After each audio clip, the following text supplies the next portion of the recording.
Túlia. Meu boa tarde aí para todos e todas. Hoje é dia 4 de julho de 2012, quarta-feira.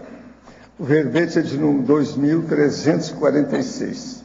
Ele tem 7 páginas, 51 logias e 13 máximos. A especialidade aqui é a somatologia e o estudo mais sério é coluna vertebral. Quem redigiu o verbete aí com muita classe e dedicação é a professora que é especializada no assunto, a professora Michele, que está ali, hoje muito bem assessorada. Definição. A coluna vertebral é a região anatômica do soma pertencente ao sistema neuromúsculo-esquelético, situado no dorso, desde a base da cabeça até a pelvis, consistindo no principal eixo de sustentação do corpo humano. A patopenselidade nutrindo os bloqueios energéticos. Os ortopensênios refletidos da higiene postural. A proposta da abordagem somática buscando compreender a complexidade do soma indissociado da mente. O pilar multiarticulado. O arrimo postural equilibrado. O sustentáculo visceral. O eixo de movimentação do corpo. A formação das curvas da coluna no período neonatal. As cifoses e lordoses fisiológicas da coluna. A hipercifose dorsal. A hiperlordose lombar. As escolioses, o canal vertebral. E por aí vai, tem mais de 20 linhas aí a patologia. A autovivência do estado vibracional profilático promovendo desbloqueios na coluna vertebral. O estado vibracional potencializado a partir da coluna vertebral. Os bloqueios chacrais acometendo regiões específicas da coluna. O núcleo chakra e as dores cervicais. A descablagem de assediadores. A paracirurgia da coluna vertebral. Agora, nós temos aí, na argumentologia, o tópico sobre fisiologia, com 10 funções da coluna vertebral consideradas entre as de maior importância. Tem outro tópico sobre as enfermidades, que são 15 doenças e ou alterações somáticas envolvendo o universo da coluna vertebral.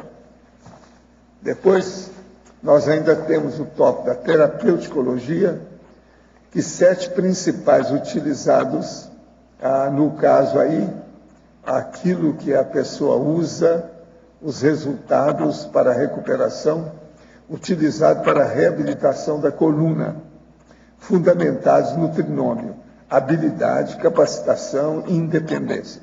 São 7 itens. Na remissiologia dos 15 itens, ou 15 verbetes, nós assinalamos 5. Antissomática, objeto ajustado, pescoço, saúde física e soma. Agora, a frase enfática. Aprender e dominar o funcionamento da coluna vertebral é essencial a toda consciência na Terra, sobretudo as interessadas em qualificar e prolongar a produtividade mental somática salutar. O quanto você conhece do fundamento e das características específicas da coluna vertebral? Já possui técnicas profiláticas para evitar quebras de rotinas devido às dores ou sucumbe a elas frequentemente? A bibliografia específica tem 6 fontes. A webgrafia tem 1 fonte. Agora, temos aqui a mega análise com João Paulo, são 20 itens. Eixo, saúde, postura, estrutura, esqueleto. Equilíbrio, alinhamento, sustentação, reabilitação, flexibilidade. Psicomotricidade, autossustentabilidade, anatomia, ergonomia, ortopedia. Fisioterapia, fisiologia, somatologia, intrafisiologia e holossomatologia. Agora, o verbete aí do dicionário, nós temos a parassistenciologia, o argumento é homine assistenciológico. Eu chamo a atenção para a listagem que tem da argumentação e a outra no adendo. Agora, nós temos aqui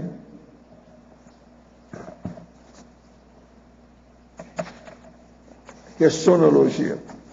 Como é vista a questão energética com relação à memória na assimilação de tantos livros lidos? De que modo a memória e a energia devem estar alinhadas para obter um maior nível de processamento das informações lidas? Existe alguma prática energética que pode ser feita para melhorar o entendimento dos livros? Olha, seria bom você pesquisar na enciclopédia as técnicas que nós mostramos sobre o processo de registro. A pessoa, para melhorar a memória, o melhor que ela faz é registrar o que ela lê, aquilo que ela estuda, aquilo que ela escreve. Agora, registrando, ela vai colocar no papel e isso ajuda o processo mnemônico, ampliar o processo dos dicionários cerebrais. Agora, livro lido, se os livros são seus, é bom você rabiscar o livro todo, que assim ele fica também como um local de registro, um memorando. Isso aí, às vezes, é muito importante. Registro, então, é uma coisa para a vida toda. Agora, ó, para a nossa verbetógrafa, por favor, em parafatologia, página 2, quinta linha de baixo para cima, poderia ampliar as descompensações do umbilico chakra, interferindo no equilíbrio da coluna vertebral? Nesse caso, a gente pode destacar algumas questões que são umas descompensações. Por exemplo, uma bem óbvia, né, a questão da obesidade. A pessoa tem um excesso de peso, né, em função de desequilíbrio, ela não consegue equilibrar o processo umbilico-chacral, pode ter raiz de medo, pode ter raiz de desorganização física, enfim.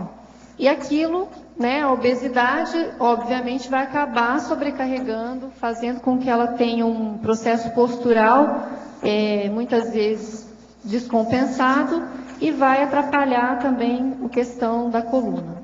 Um outro exemplo que a gente pode dar também em relação ao umbilicochakra é a pessoa muito magra. Às vezes a pessoa muito magra, ela acaba tendo uma estrutura meio colapsada, né? Ela entra em colapso, ela desmorona, porque às vezes realmente falta estrutura física, né, para sustentar a própria coluna vertebral.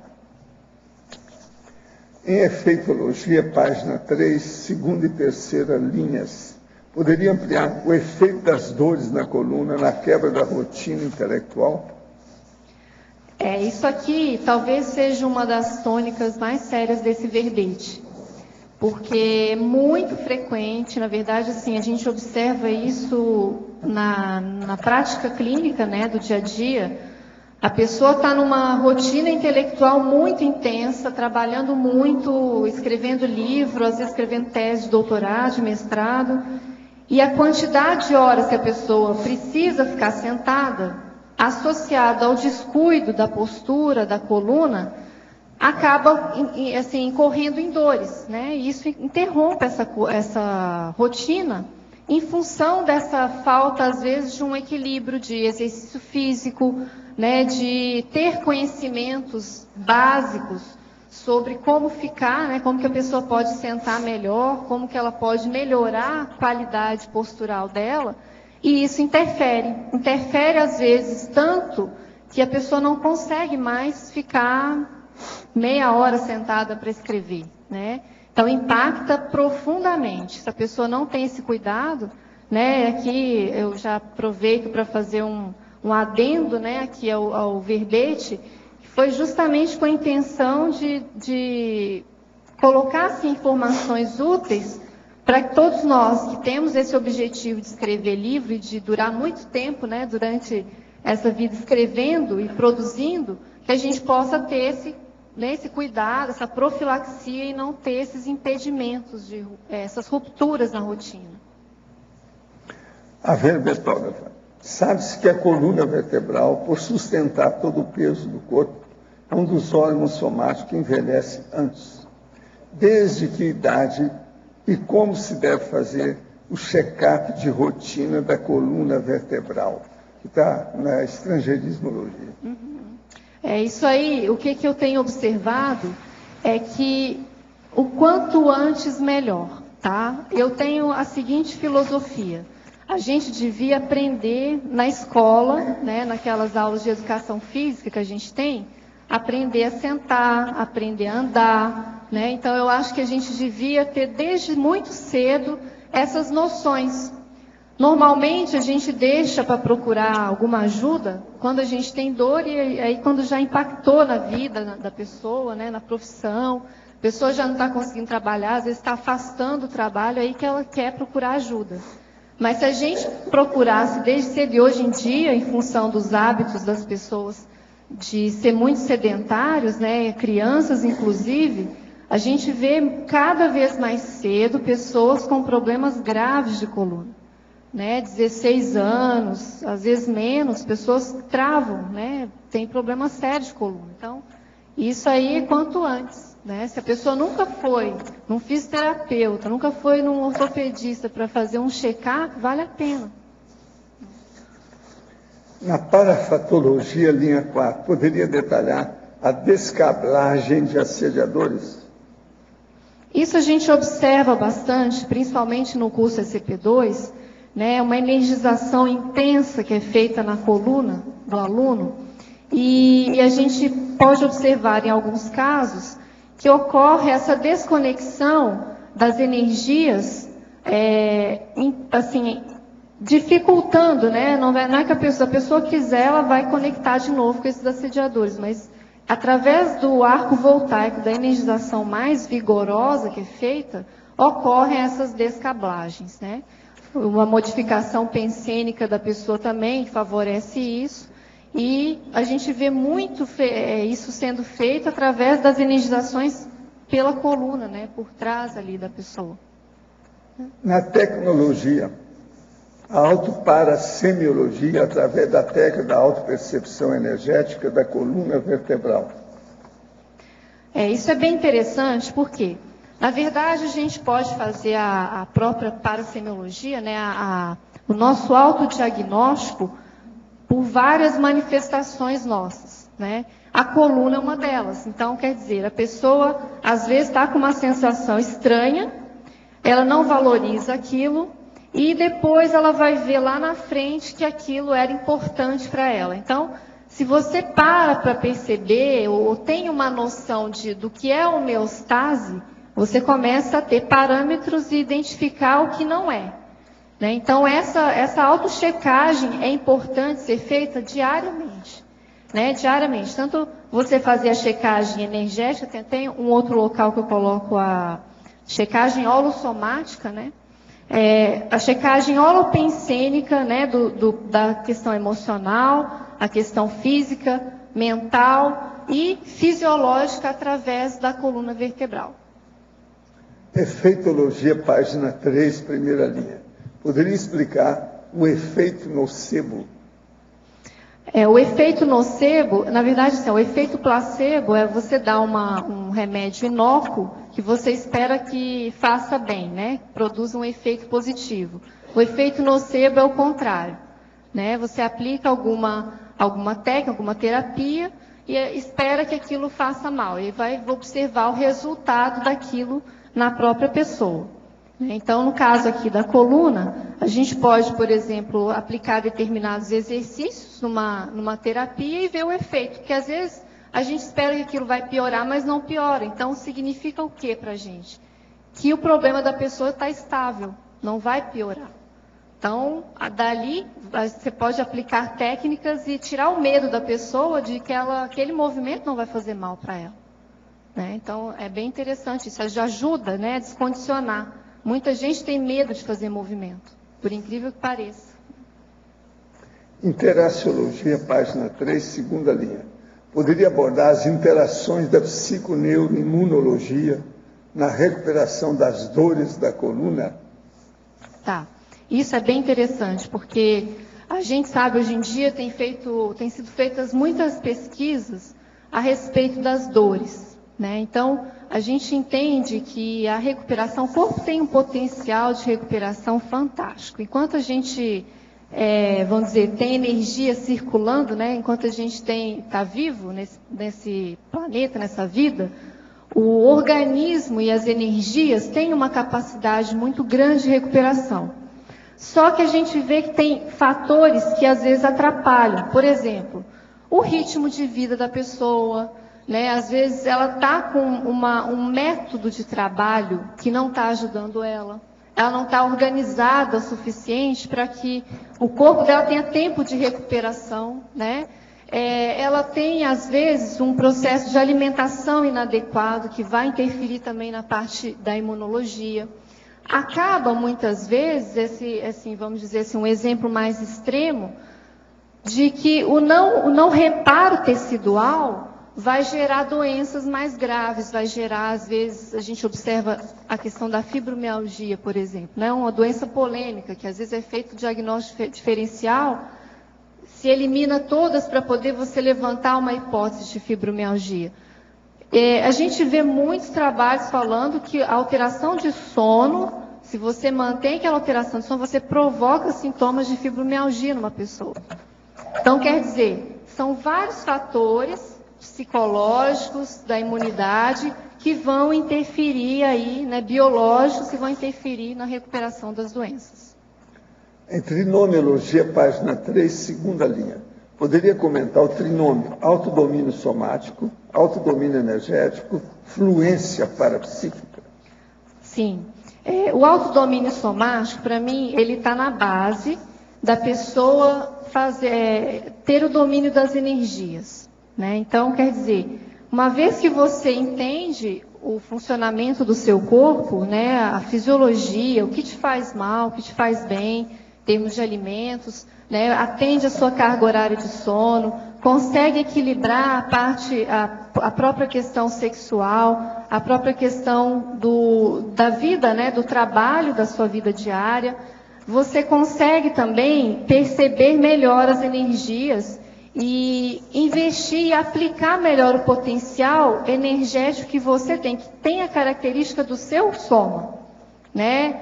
A gente tem dicas, né, técnicas na Conscienciologia de diversas maneiras, mas cada soma tem uma potencialidade que muitas vezes a pessoa não explora, ela quer o do outro, né? Ela quer ter o macrosoma que o outro tem, ela quer ter a ectoplasmia que o outro tem, mas ela não entende muito bem o funcionamento do soma dela primeiro, para que ela possa, então, dominar as energias ao modo dela e, assim, trabalhar para que ela fique fluente do ponto de vista parapsíquico, para que ela entenda a interação da multidimensionalidade com ela, no soma que ela tem nessa vida. Saberia me dizer se tem conhecimento, se algum evoluciólogo ou serenão, durante a vida intrafísica deles, deixou algum material escrito? Não tem conhecimento. Poderia me dizer como ter uma pensanidade cosmoética e, no seu conceito, o que é falar mal ou pensar mal de alguém?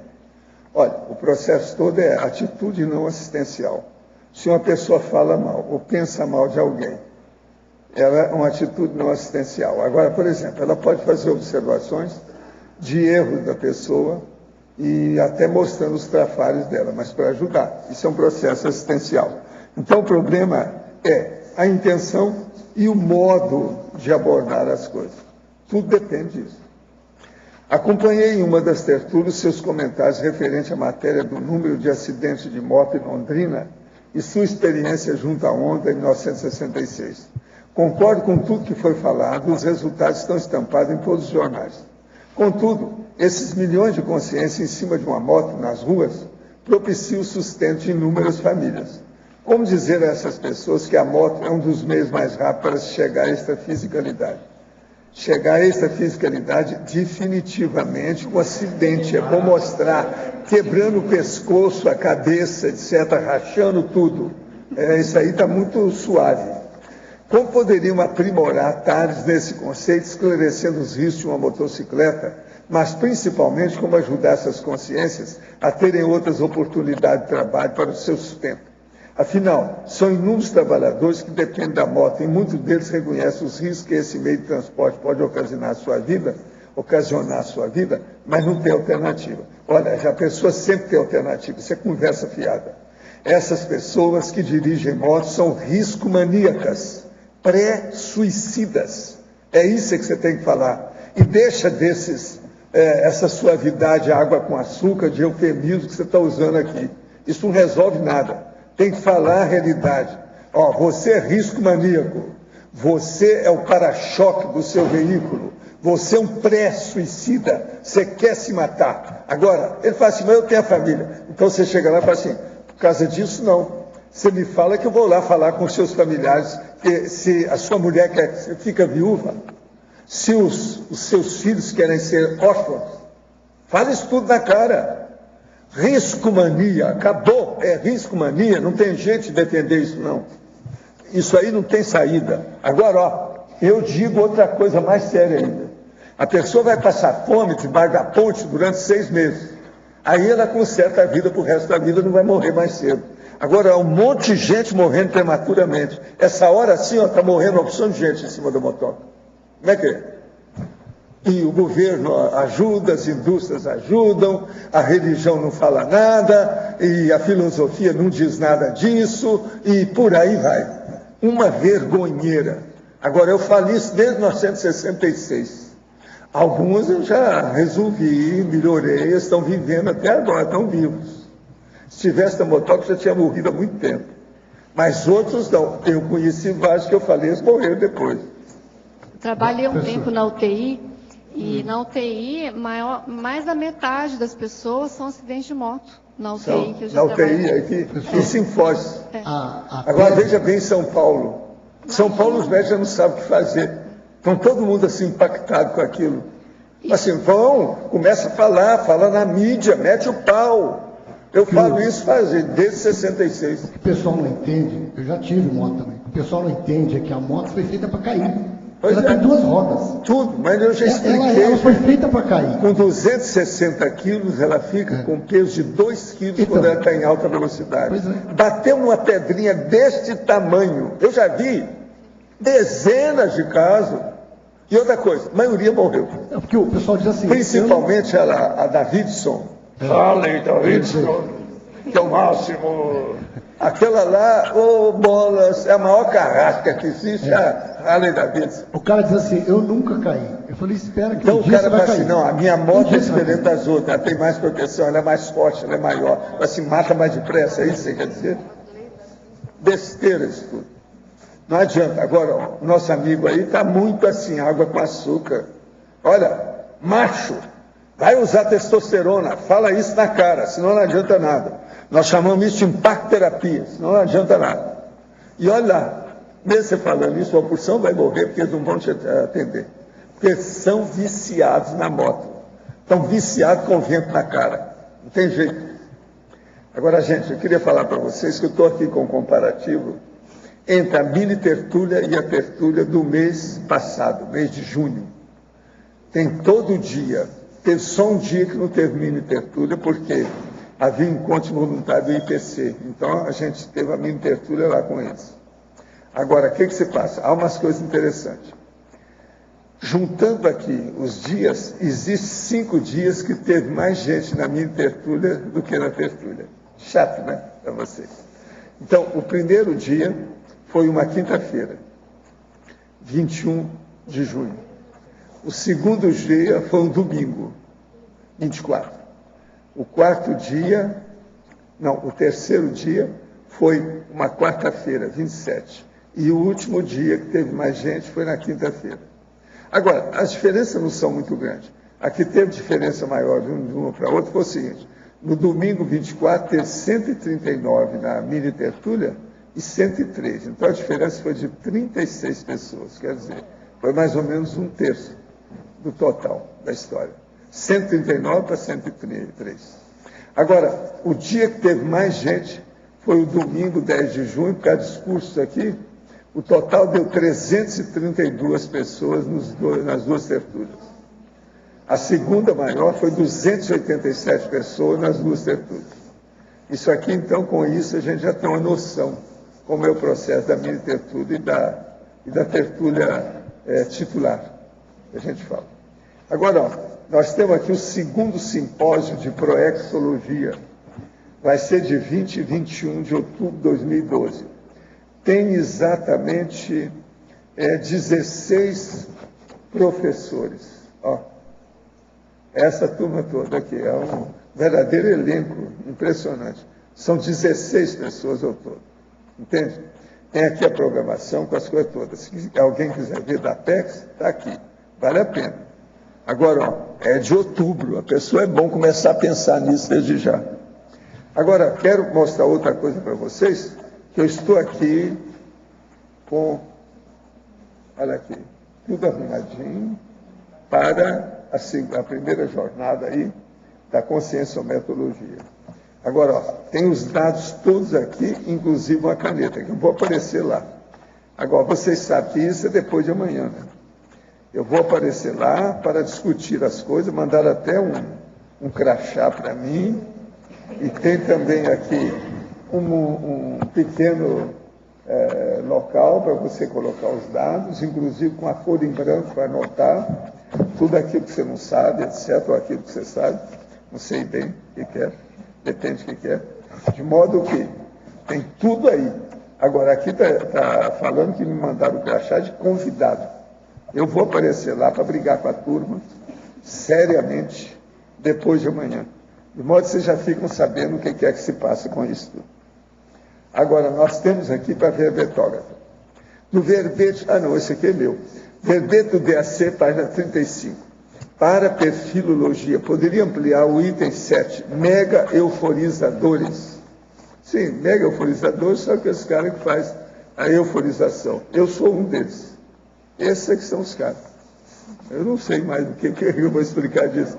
E ele mexe com isso. Se você não sabe, você sabe que todo dia você escreve para cá. Você sabe bem o que é a euforização. Então, vamos nessa. Professor, gostaria de algumas sugestões sobre a maneira de a preguiça. De que modo emagrecer rapidamente? Deve ser a maneira de combater a preguiça, deve ser, né? Eu penso que é isso. Olha, quer dizer que você tem preguiça de emagrecer? É isso? Deve ser isso. Pois é, fala aí para ele. Ele está perguntando para mim, mas você que é especialista aqui hoje. Por favor. Olha, ele quer emagrecer rapidamente. uma maneira de vencer a preguiça é aquilo que o professor Valdo fala muito, né? Esteira aeróbica, vergonha na cara, exercício físico, banho atlético e outras coisas mais. E não tem jeito, é se arrastar e é você. E fazer. Por exemplo, sua avó, não adianta ela fazer exercício para te ajudar. É você que tem que fazer. É a vovozinha, não adianta. Agora, para você.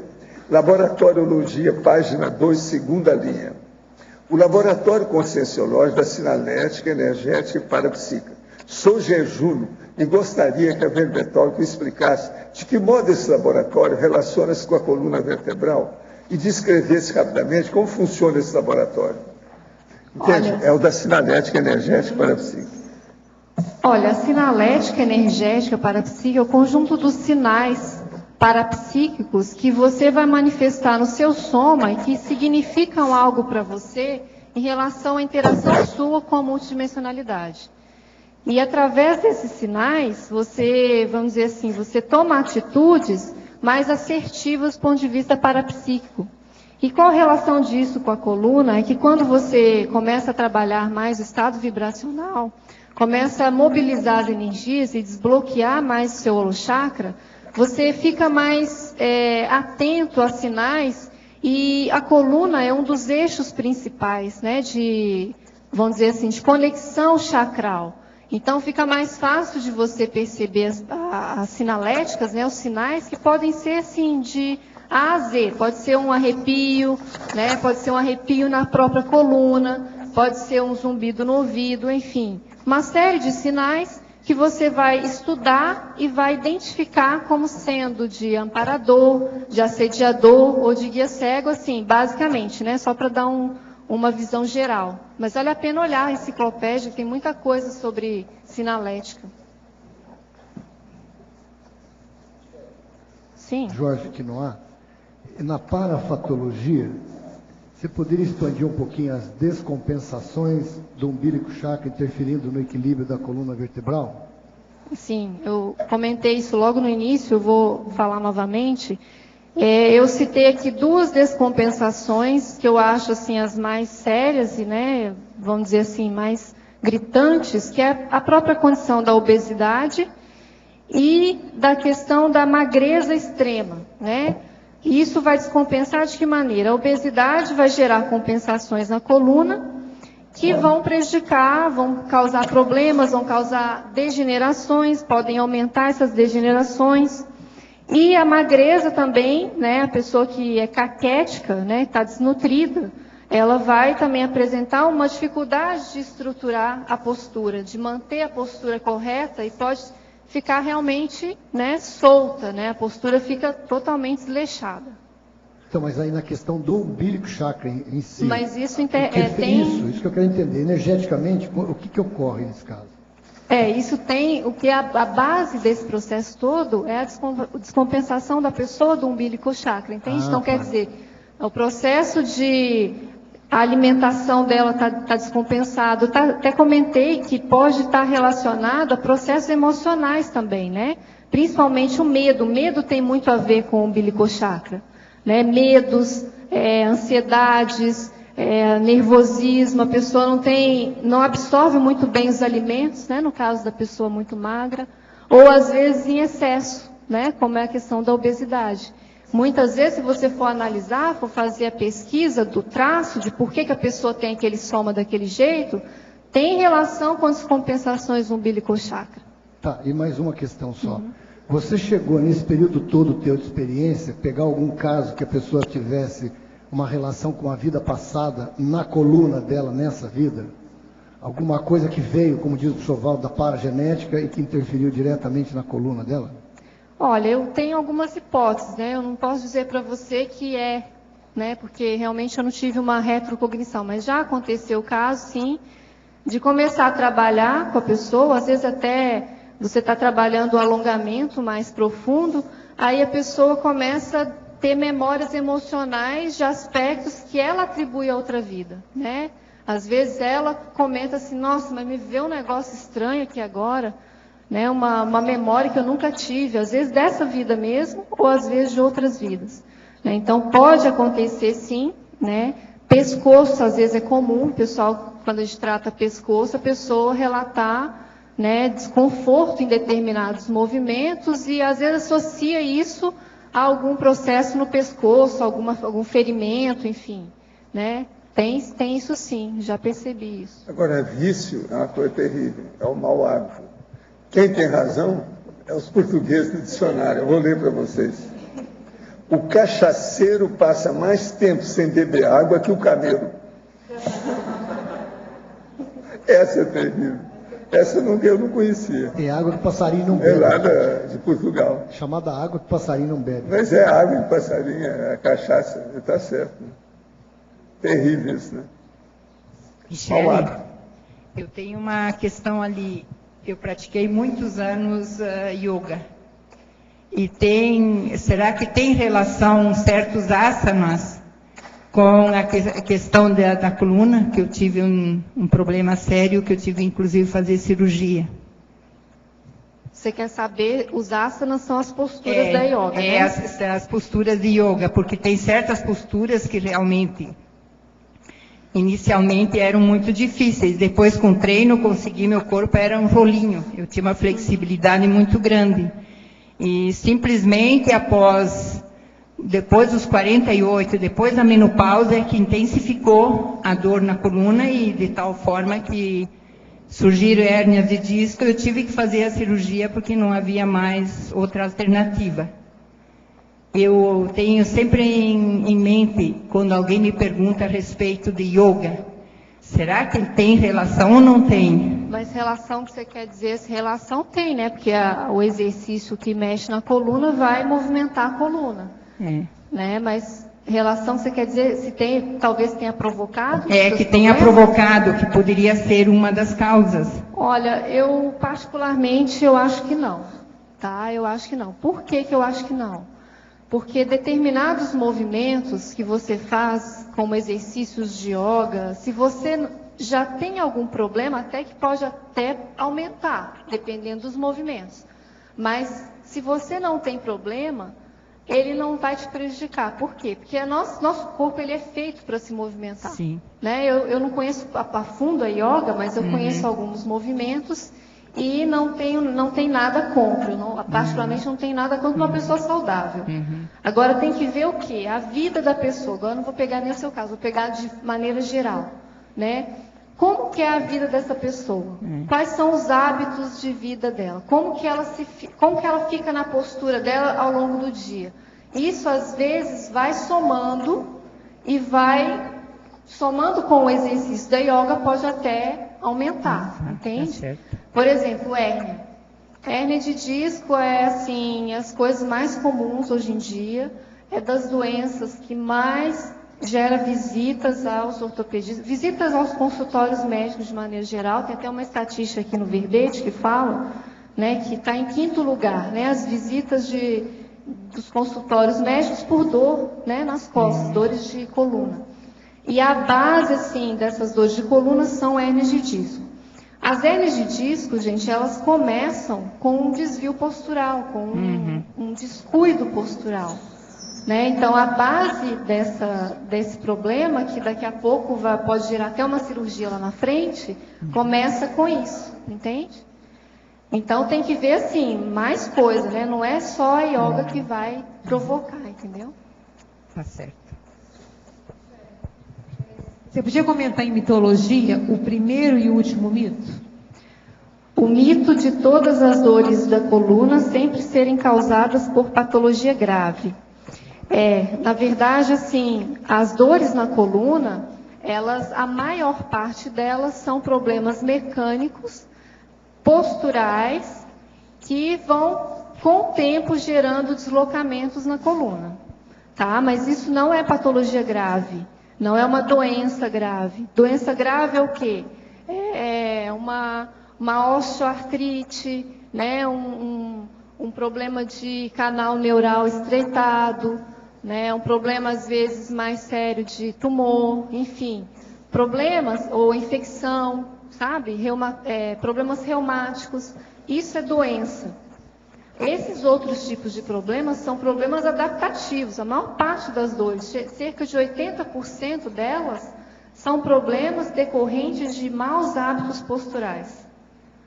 Por isso é tão sério, né? Exigiria uma reeducação maior, um investimento maior em termos de saúde pública, para que a gente possa prevenir, né? A gente, há muitos anos atrás, não se tinha o hábito de escovar dente diariamente, 3, 4 vezes por dia.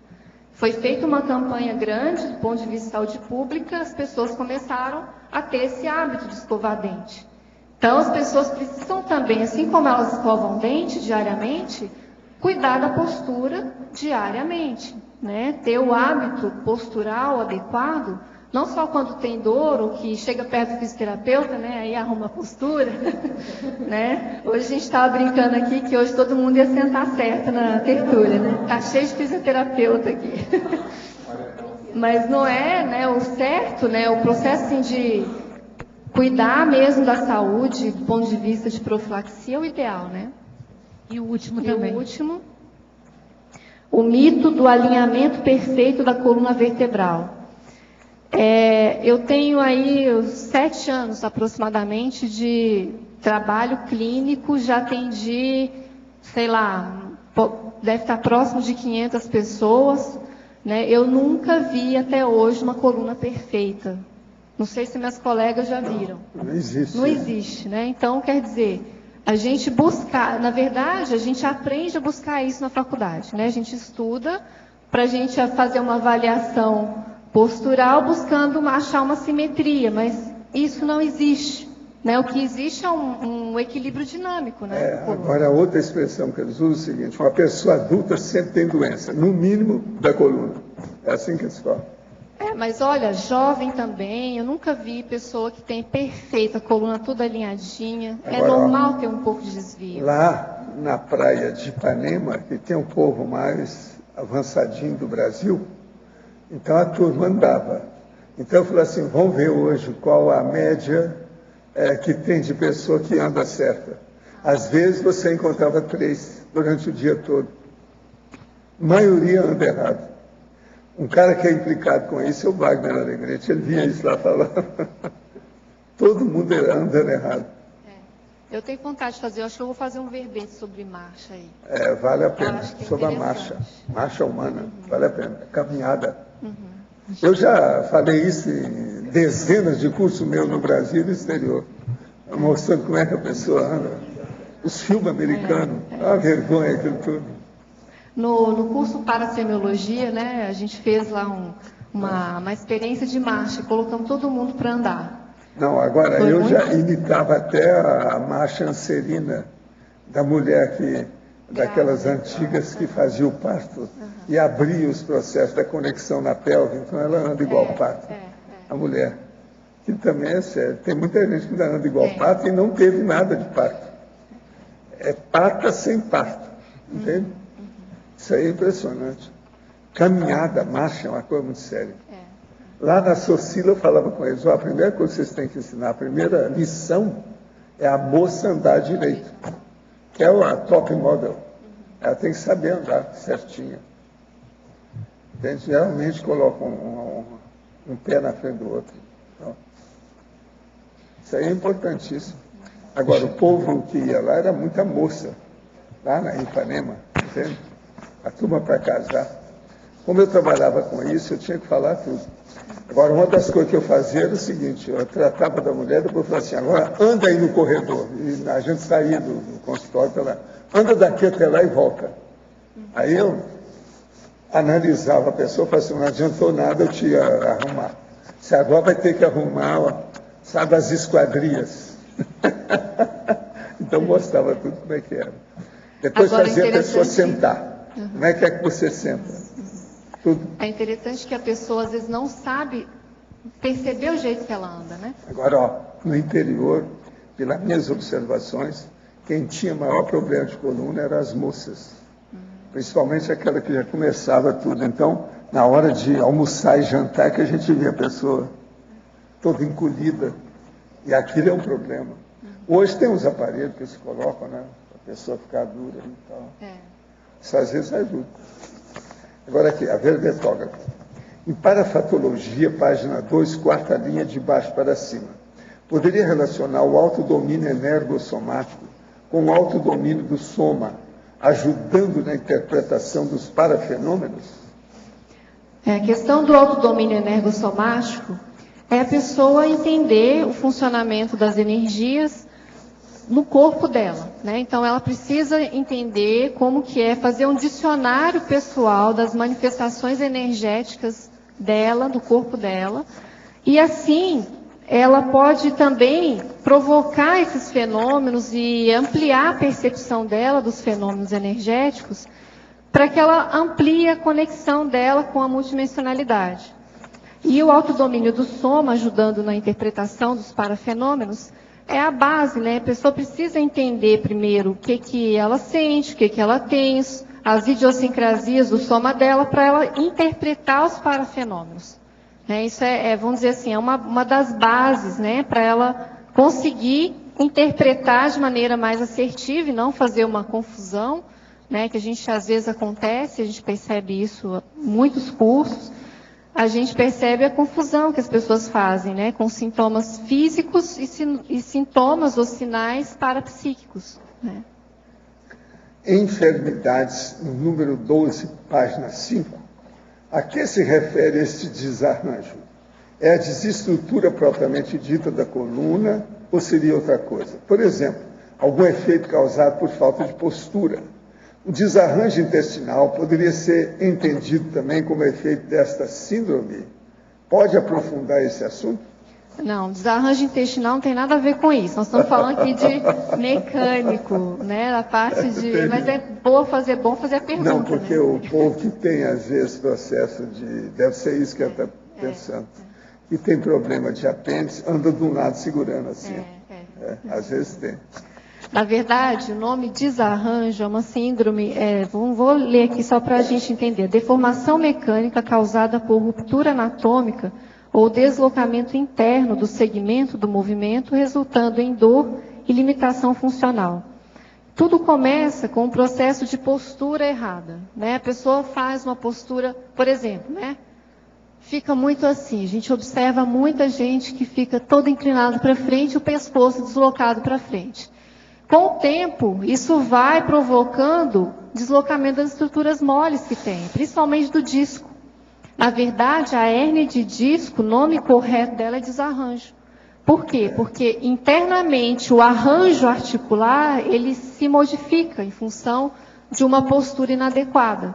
Então, na verdade, uma grande parte das dores ocorre em função dessa desarmonia do arranjo articular, né? Poderia dizer qual o melhor exercício físico para quem tem osteopenia no fêmur? Pular corda é recomendável? E sobre calçados, qual o melhor? Salto alto ou baixinho? Quem está pedindo é uma senhora com 56 anos. Olha, hoje em dia, tem se falado que a partir dos 50 anos, a pessoa se torna mais importante ainda fazer exercício. Claro, todos precisam fazer exercício, né? Mas o corpo jovem, quando você não faz exercício, ele não te dá tanto problema quanto o soma mais senil. Então, é necessário fazer muito exercício. O mais indicado, no caso da osteopenia, é realmente a esteira. A maior parte das pessoas pode fazer esteira. Por isso que a gente fala na esteira. Por quê? Tudo que tem de osteopenia, as pesquisas hoje em dia elas mostram. Para você parar de perder cálcio no osso, você precisa de um certo impacto no osso, né? Esse impacto não é um impacto que vai gerar problemas sérios. A gente não está falando aqui de sair pulando, né? Enfim. Mas o impacto que faz essa vibração no osso ajuda a fazer a deposição de cálcio no osso. Então, isso é importante para a pessoa, porque o hormônio tem jeito de você, né? Às vezes até faz a reposição. Mas é importante, então, fazer esse tipo de exercício. Quanto ao salto, eu acho que, assim, minha opinião, eu não sou muito radical do ponto de vista de salto. Eu sou contra a pessoa que só usa salto alto. Tá? Esse tipo de configuração faz uma alteração importante na coluna, vai dar problema, não tem jeito. Mas, eventualmente, você precisa colocar um salto. Você tem que, às vezes, ir numa festa, né? Mulher, principalmente, quer colocar um salto, não tem o menor problema. Você vai lá, coloca o salto, no dia seguinte você volta para a sua vida, desce do salto, né? Não permanece lá no salto. Né? Mas o melhor mesmo é de 3 a 5 centímetros. Para o dia a dia, para o cotidiano, não mais que isso. Tá? Essa, pelo menos, é a minha visão. Gostaria que o professor explicasse, por gentileza, a diferença entre autoculpa e o autoimperdoamento sadio. Como posso mudar minhas posturas deixando a autoculpa, que abre as portas para o assédio, e passar para o autoimperdoamento sadio e evolutivo? Olha, é um processo que nós estamos falando aí de vergonha na cara, né? Você, por exemplo, você já sabe tudo o que é uma coisa e o que é outra. Então, veja sua postura, como é que você pensa. Olha bem qual é o equilíbrio da sua autopensanidade. Como é que você pensa nisso? Agora, veja as suas emoções e o passado. O problema todo é o seguinte: perdoa todo mundo, não reclama mais nada, não se queixe da história e procura ajudar. Siga o povo, que às vezes você já teve autoculpa a respeito daquela turma. Então, siga essa turma, ajuda naquilo que você puder. Isso é a melhor coisa que se faz. Agora, temos que perdoar até antecipadamente. Às vezes é o melhor, para tudo, para a pessoa evoluir. Senão, interprisão grupo kármica, que a gente tem que evitar. Michele, é Silvana aqui no B. Sim. Na página 2, para a patologia, na 6ª linha de baixo para cima, se você ainda não falou, a postura durante a TENEPS, e em seguida, na 3ª linha também, de baixo para cima, falar um pouquinho das exteriorizações energéticas feitas pelo EPICOM durante a CP2. Você pode falar um pouquinho sobre isso? Sim. É a postura durante a TENEPS, né? E essa questão da postura durante a TENEPS, por que eu coloquei isso aqui? Porque é uma postura que você precisa relaxar. Então, buscar manter um pouco mais confortável, né, o mais confortável possível, desde que não prejudique a coluna. Por que eu falo isso? Eu já reparei em mim e em outras pessoas que determinadas posições do braço que você coloca, né, ou às vezes do jeito que você deixa a coluna, pode prejudicar. E você às vezes termina até TENEPS, no dia seguinte você está com dor. Tá? Então, isso é bem importante de se observar, a gente cuidar, né, deixar assim de uma forma bem ergonômica, né? Manter a curva lombar, né? Levemente, não deixar o pescoço muito inclinado para frente, também favorece aí, né, a melhor conexão aí dos amparadores e você não vai ter problema depois ou não vai confundir sintomas, né? Você pode confundir, achar que você está tendo um acoplamento mais doentio e às vezes é problema de postura mesmo, durante a TENEPS. E a condição aqui da esterilização energética feita pelo EPICOM, na região da coluna vertebral, no aluno do curso ACP2. Eu coloquei isso aqui porque já me chamou a atenção, tá? Algumas situações onde a esterilização é feita de maneira muito intensa. Às vezes é tão forte ali naquela região da coluna que é orientado que o aluno faça prescrição de 3 dias. As hipóteses a gente tem que levantar, tem que estudar mais, né? Mas eu vejo que a interferência da energização na coluna, ela acaba interferindo muito no sistema nervoso autônomo da pessoa, em função do que acontece ali, de todo o processo da assistência que é feito, e acaba que a pessoa precisa de repouso mesmo, ficar muito mais quieta, porque fica muito descoincidido. Tem pessoas que pensam assim que não vai dar nada, não tem problema, não, eu estou ótimo, estou me sentindo... Às vezes, a hora que ela menos espera, ela tem um desequilíbrio, ela pode às vezes cair. Então, a gente percebe essa energização intensa interferindo nessas condições, tá? Por isso eu citei. Obrigada, Michele. Michele, página 2 aqui, parafatologia, segunda linha, o EV potencializado a partir da coluna vertebral. Tá, isso aqui a gente também, eu já vivenciei isso e coloquei porque eu achei interessante de, né, pensar um pouco, eu fico testando, né, as coisas comigo, né, eu gosto de inventar moda, às vezes. E aí, eu achei interessante o resultado e a potencialização da circulação de energias e buscando estado vibracional feita via coluna vertebral, né, você focar na sua coluna vertebral e circular as energias e a potencialização feita através dessa manobra, ela é muito grande, entendeu?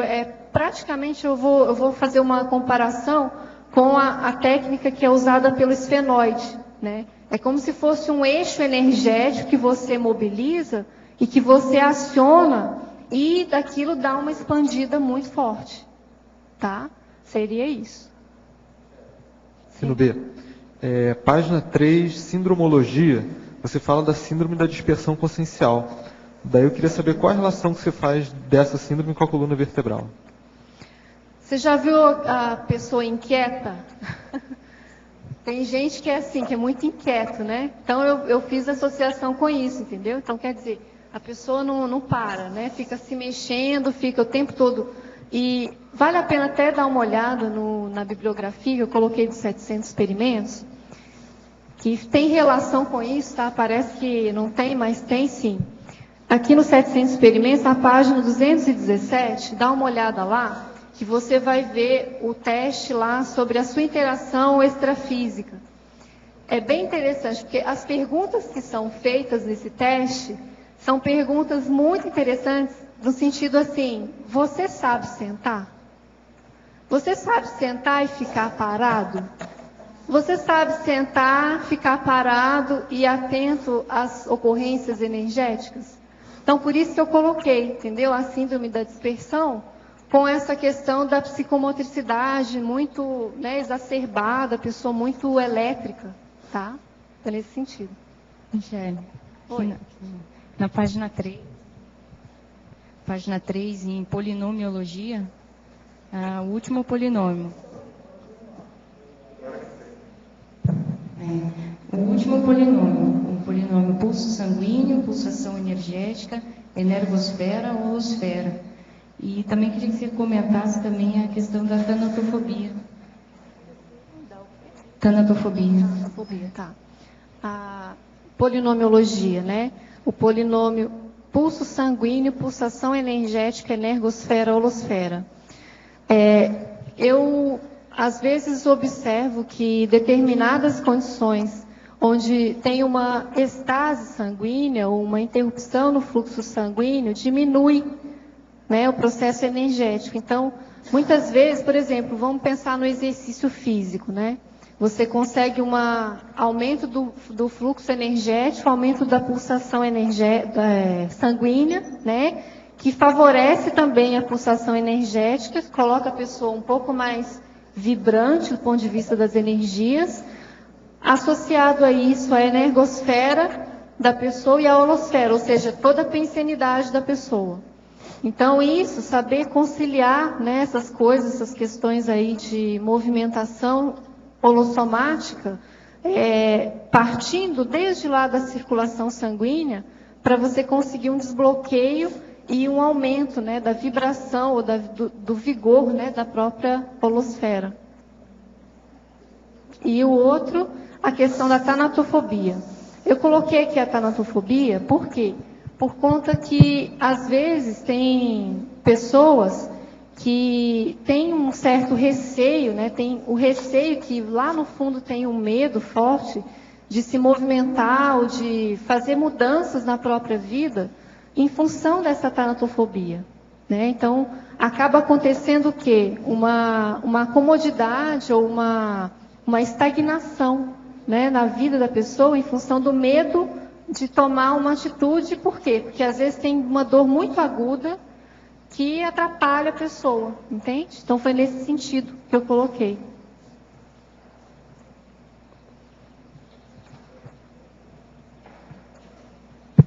Aqui. O abuso do açúcar interfere na calcificação ou descalcificação? O abuso do açúcar? Olha, o diabetes influencia, né? O diabetes, quando a pessoa tem diabetes mellitus, né? Interfere na cicatrização e na recuperação das doenças.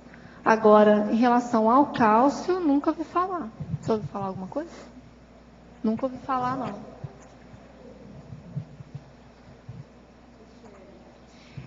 Aqui na página 6, na terapeuticologia, no item 2, responsabilidade dividida, eu queria assim que você falasse um pouco da tua experiência em relação ao mito da heterocura, que na verdade é mais ou menos isso que você está querendo falar aqui.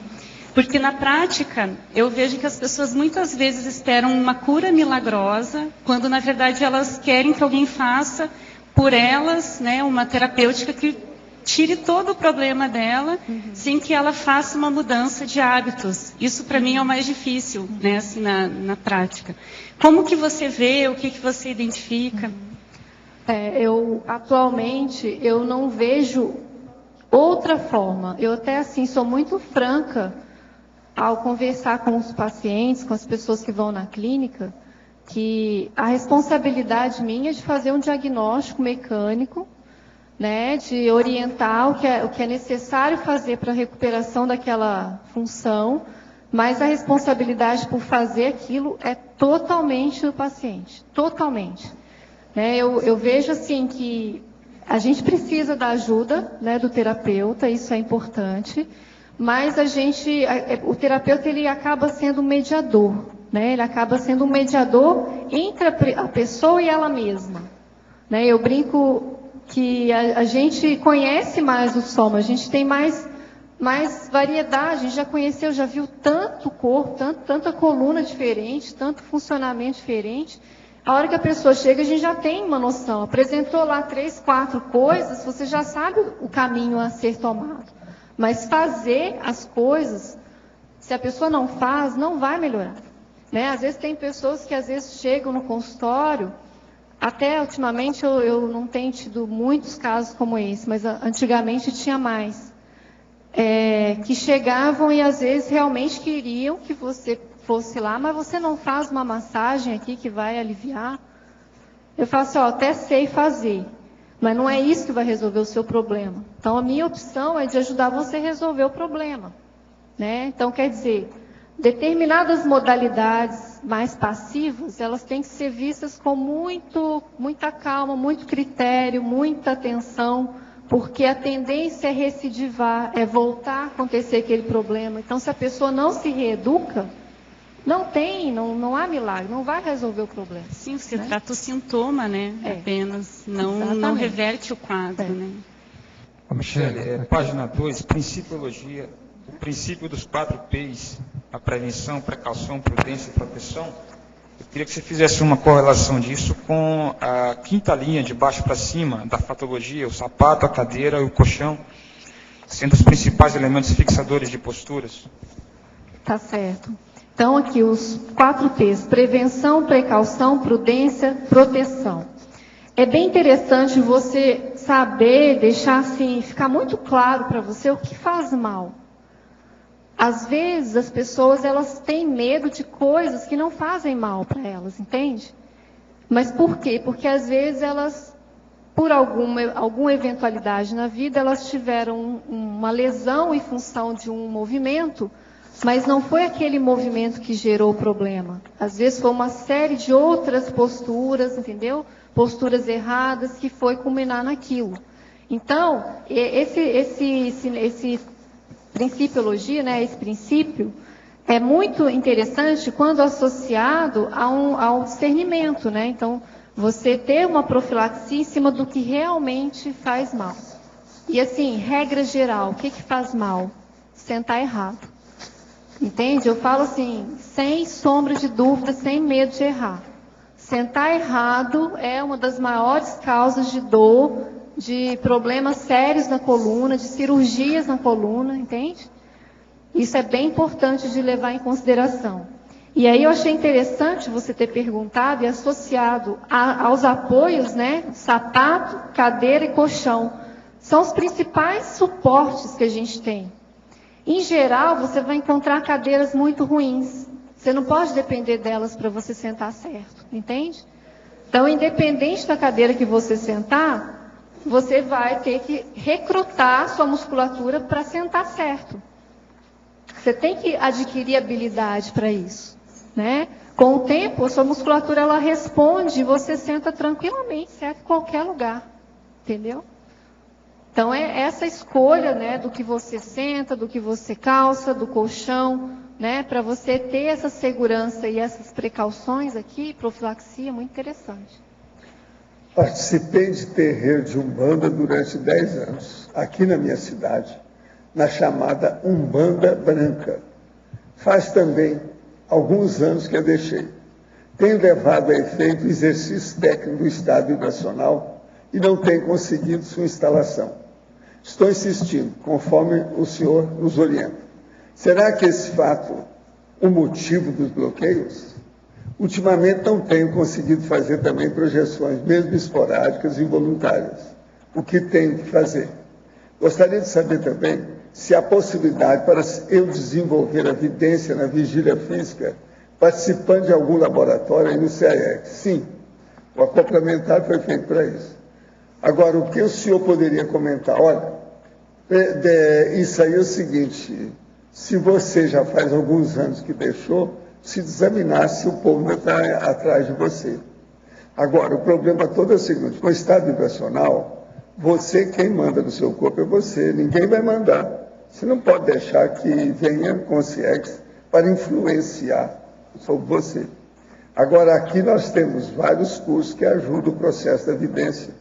E você poderia passar por algum dos laboratórios para ficar livre desse processo, desse autoassédio e heteroassédio que você faz.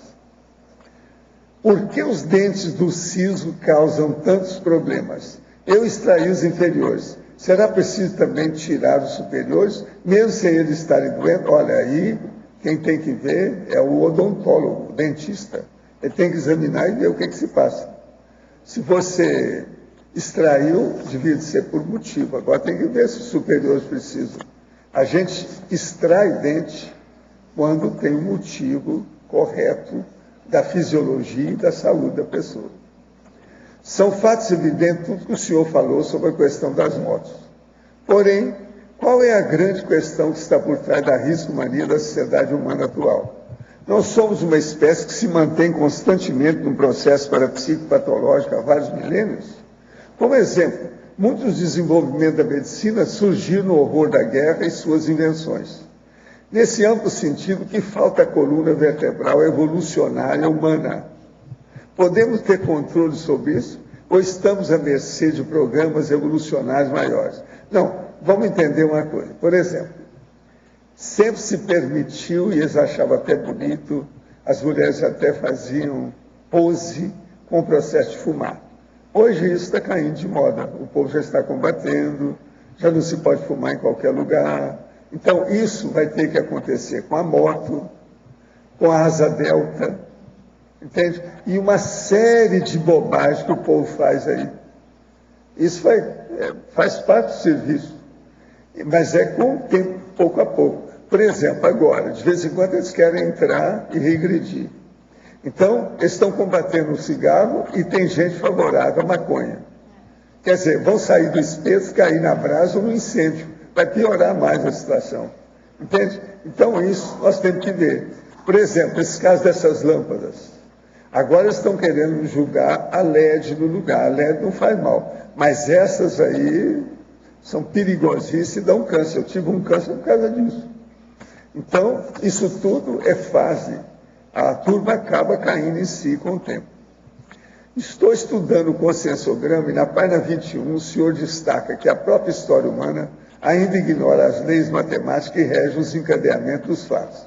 Não ficou muito claro para mim, principalmente o que norteia o que seria real significado das leis matemáticas, pois sempre acho bastante complicado utilizar termo matemático para questões multidimensionais. O senhor poderia esclarecer mais um pouco? Sim. O problema todo que eu quero dizer é o seguinte: a matemática não dirige o cosmos. Isso é coisa de matemática, o processo da física. Isso eu acho que nem a nossa Rosa Nader pensa desse jeito. Mas a matemática é importante para a pessoa se disciplinar e se organizar. Então, o que se passa? Se a pessoa começar a estudar as leis matemáticas, ela vai ver que alguns fatos obedecem determinadas leis.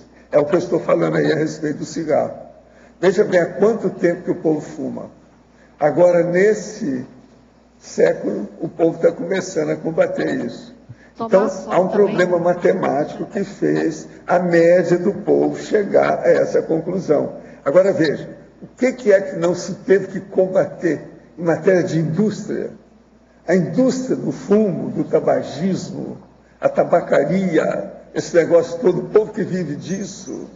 Quanto tempo, quantas gerações, quanta luta e guerra já teve por causa disso? Agora o negócio está caindo. Mas, em compensação, nós estamos vivendo a época do crack, que mata em pouco tempo. É questão de semanas, pode matar uma criança aí, em pouco tempo.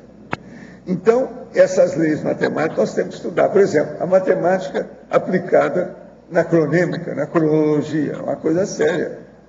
Quanto tempo que demora pela sua vida? Por exemplo, estudar uma estatística matemática da pessoa que fuma com aquela que não fuma.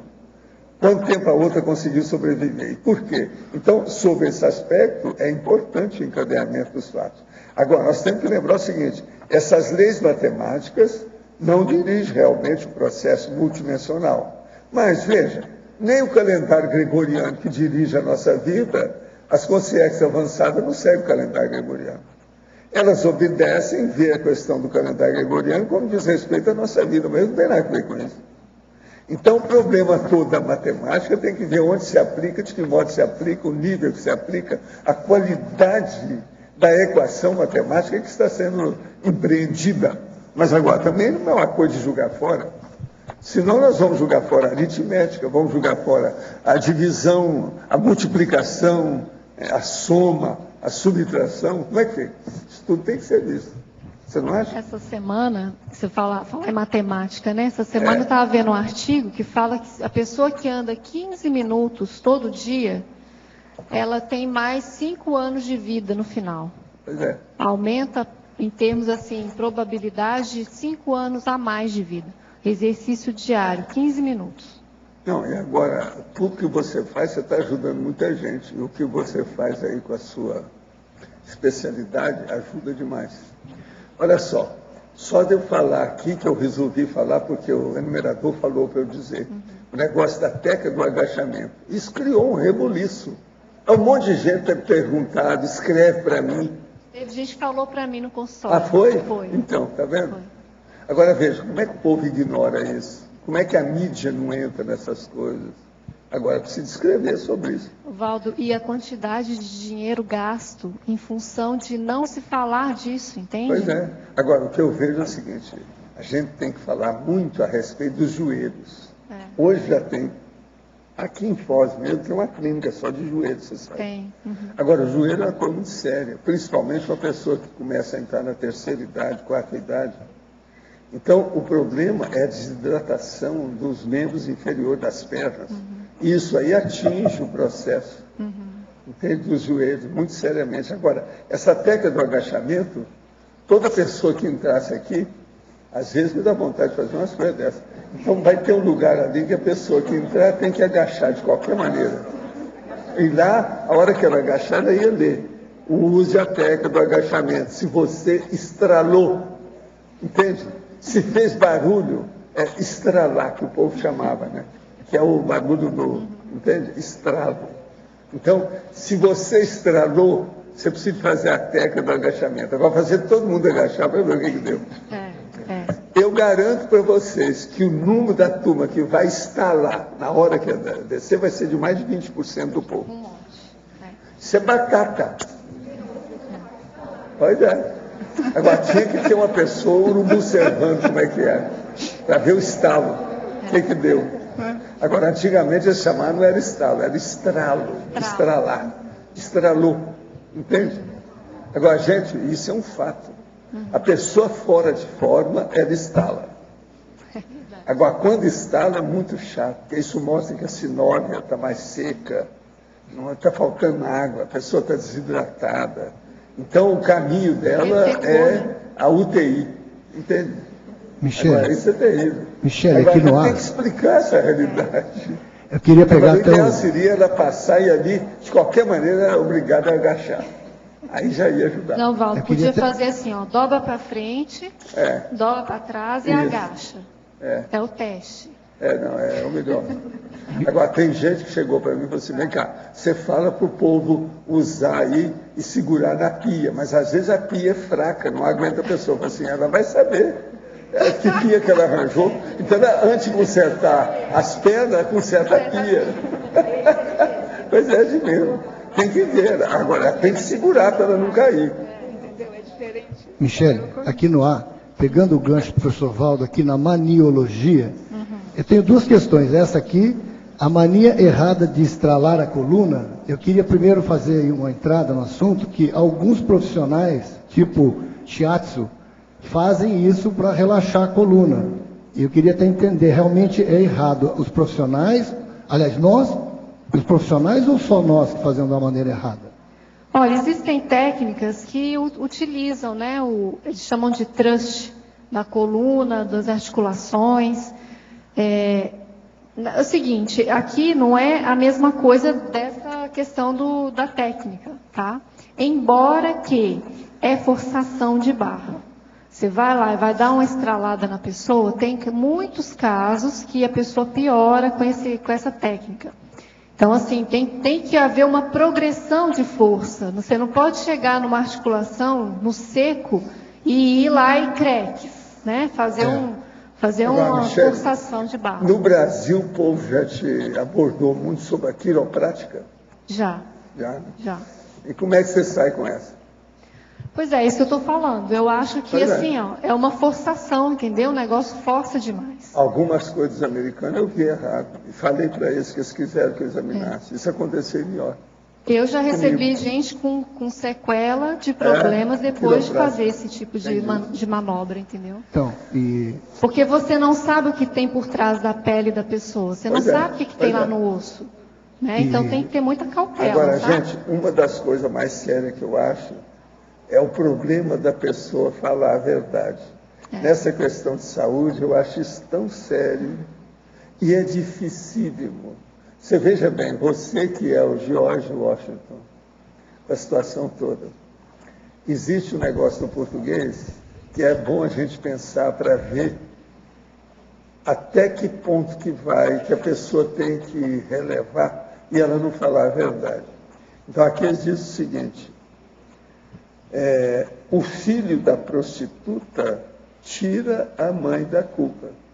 Como é que vocês Como é que vocês analisam isso? Da culpa. O filho da prostituta, ele não culpa a mãe pela prostituição. Como é que fica? Você está falando por causa do palavrão, né? Então agora palavrão, veja, filho... é muita gente na família que vê. Também. Do mesmo modo, está ligado ao palavrão. Às vezes o filho vê o que a mãe fala, a mãe vê o que o filho fala, eles não falam a verdade. Então, o santo de casa nunca faz milagre, aquilo não pega. E é aquela pessoa que está vivendo mais com a outra, que vê que a outra está errada e não pode fazer nada. Sim. Você entende? Sim. Isso é terrível. Michele, eu só queria completar aqui. A segunda questão, que o senhor Val também falou, e eu estava para perguntar, você não colocou nada com relação à escada, que tem a ver com o joelho e tem a ver com a coluna, que chega numa certa idade, a escada, ela arrebenta com coluna e joelho de quem já tem uma propensão para isso. O que você acha disso? Que no verbete você não colocou, né? Alguma coisa sobre coloquei. escada. Bem lembrado, assim, é uma coisa que daria para colocar. Uma questão é você dar acessibilidade para todo mundo, né? Isso aí não tem jeito, tem que ter. Mas a gente também precisa fazer um esforço nosso, né? Que aí entra esse processo do agachamento, de você manter a sua saúde, né? Das articulações, os joelhos, inclusive, e ter a habilidade de subir uma escada, se você precisar, né? Então, tem os dois lados. Você preservar a habilidade é uma questão de você cuidar do seu som para que você consiga subir. Não há problema nenhum uma pessoa subir um lance de escadas, entende? Não vai fazer, isso não vai ser determinante de provocar problemas para ela. Agora, se você vai construir uma casa e você pode não colocar a escada, né? É lógico que é o ideal. Por quê? Porque na sua casa você vai ter que todo dia subir aquela escada. Vai ter algum dia que você vai ter problema, você vai ficar doente, que você vai estar um pouco mais debilitado, né? Então, é diferente isso para você fazer um planejamento, tá? Agora, preservar a habilidade, eu parto desse princípio que é o fundamental, que é o ideal. Eu estou aproveitando o teu verbete até para falar, porque eu também tenho problema de coluna. E eu percebi na escada lá em casa, que a minha casa em São Paulo é um sobrado, eu percebi que a molecada, né, essa aqui e os outros lá, por serem jovens, não respeitavam a escada. Então descia numa velocidade que eu ficava observando aquilo, eu falei, só estou vendo a consequência disso lá na frente. Deixava o tempo estourar, chegava num atraso e descia a escada em alta velocidade. Além do risco do acidente na hora, você tem a repercussão disso com o tempo, né? Conforme os anos vão passando, o impacto. Você está descendo e praticamente batendo a coluna 20, 30, dependendo do caso, até mais, né? Vezes, entendeu? Isso, naquele momento, não vai acontecer nada. Joelho, né, professor? E coluna. Com o tempo, aquilo parece uma britadeira, né? Descendo daquele jeito. Como é que fica aquilo ao longo de anos e anos e anos, né? Michele. Poderia falar mais sobre a paralencologia, item 1, aluno do curso intermissivo? O aluno do curso intermissivo pode atuar como componente para a técnica das equipes? Sim. Tem gente que esteve com os meus processos, por exemplo, curso que eu dava há muito tempo, no início, por exemplo, do Instituto, tem gente que veio e participou daquilo extrafisicamente. E hoje eles estão aqui conosco. Tem uma nova, vamos dizer aí, nova geração que está chegando aí, que é desse povo. Já teve gente que já me falou isso. Entende? Inclusive lembrava de ambiente que eu pude localizar qual curso que eu dei, onde é que a pessoa viu. Entende? Os amparadores de função, por sua vez, também passam pelo curso intermissivo pré-ressomático? É lógico. Se sim, como funciona a interação temporal entre a assistência prestada pelos meios e as aulas do CI? Não, eles, quando vão ser amparadores, eles fazem o curso, são amparadores, depois eles vêm para cá, para a vida humana. Isso aí depende, né, de cada caso. Agora, para você, sou instrutora do método Pilates há mais ou menos 7 anos. E venho percebendo, na grande maioria dos alunos, uma deficiência muito alta na falta de mobilidade da coluna na região lombar. Na sua opinião, qual seria o tipo de movimento físico e energético adequado para esse problema? Os movimentos fisiológicos da coluna. Na verdade, os pacientes, né, no seu caso os alunos, inclusive os terapeutas, têm medo de levar o aluno ou o corpo da pessoa à amplitude final de movimento. E isso faz falta. Por quê? Porque vai bloqueando. Então, você precisa chegar à amplitude final. Flexão, extensão, inclinação lateral. Né? Quando não existe oclusão perfeita dos dentes, prejudica a coluna? Sim, prejudica, porque principalmente a parte da cervical. Né? Na verdade, há muito problema de ATM, né? Articulação temporomandibular, que tem associação com postura, com deficiências musculares e vão afetar cervical também, dente e cabeça, né? Tem o contrário também. Por exemplo, a pessoa tem um acidente na área cervical, isso. Afeta também o processo da mandíbula e outras coisas mais, e os dentes também. Poderia comentar na parafatologia, segunda linha, o estado vibracional potencializado a partir da coluna vertebral? Sim. A questão do estado vibracional a partir da coluna é você promover estado vibracional através do eixo da coluna vertebral, né? Potencializando, então, essa mobilização energética, facilitando o desbloqueio dos chakras. Poderia comentar também se a prática da bicicleta ergométrica horizontal causa algum problema na coluna? Causar não, mas ela às vezes pode denunciar algum problema pré-existente.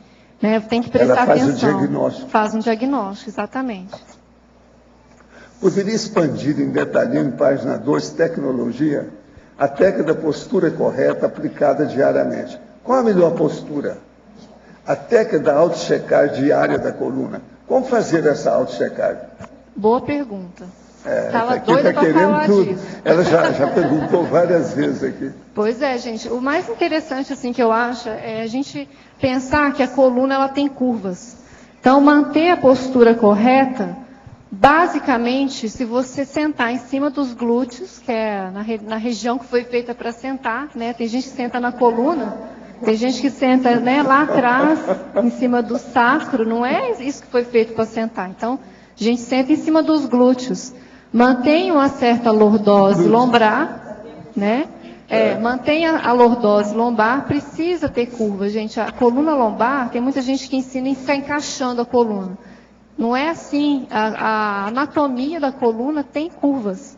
Então, se você assenta, coloca uma curva na sua coluna, você já está na postura sentada correta. Você não vai ficar com o pescoço para frente, que altera até a voz da pessoa, né? Tem gente que fica assim o tempo todo. Já fica na postura correta, o pescoço sai no lugar, já vem para o lugar certinho. Tudo certo. E a checagem diária da coluna é isso que eu acabei de falar. Movimentos funcionais da coluna. Dobra para frente, dobra para trás, vai para um lado, vai para o outro. Vê se tem alguma coisa.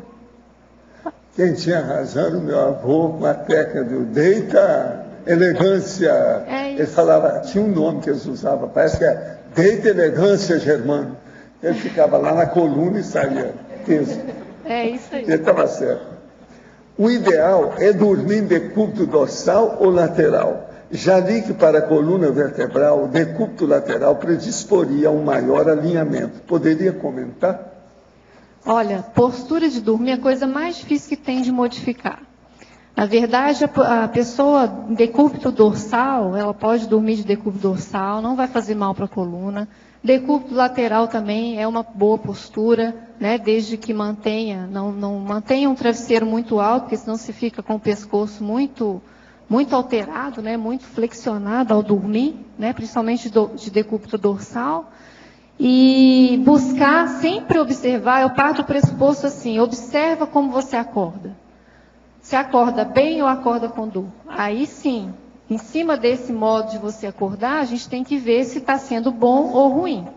Michele, é só em cima disso aí que ela falou. Como é que a gente faz para escolher travesseiro e colchão? Colchão, a dica que eu dou é o seguinte, você tem que observar o colchão, ele tem que ser reto. Ele não pode fazer buraco da bunda, sabe? Sabe quando o colchão já está velho? Você tem que passar a mão nele e tem que estar reto. Outra coisa, colchão duro demais não ajuda você a relaxar, descansar. Mole demais também não é bom, porque ele assenta as deformidades que você tem. Ele tem que ser firme, tá? Essa é a condição mais adequada. Mas é relação peso corporal do Tem colchão? as regras de densidade que qualquer loja de colchão faz para você, o peso seu. Hoje em dia eles têm colchões diferentes, né, para o lado do homem e da mulher, porque, né, cada um tem um tipo de corpo. Você pode observar isso. Quanto ao travesseiro, tem gente que faz uma saga atrás de travesseiro, né? Tentam de tudo. E tem o problema dos acidentes. Ah, Quem teve acidente, como eu, que tem um processo de coluna, você já viu o que é que não tem, né? Como é que eu durmo? Só para te dizer a minha situação. Eu durmo mais em decúbito dorsal, eu também, com a barriga para cima.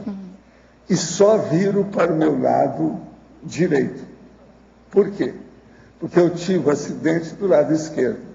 Se eu ficar muito desse lado, conforme a posição, se eu mexer de noite, aquilo pode perturbar o processo de oxigenação do cérebro. Isso tudo já aconteceu comigo.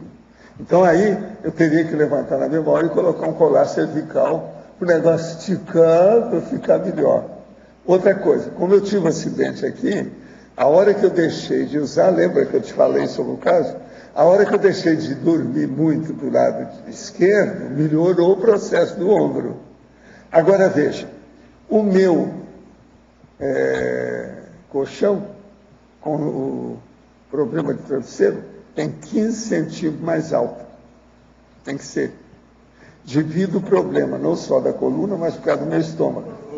Refluxo, essa coisa toda. Então, veja, eu encaixo isso tudo.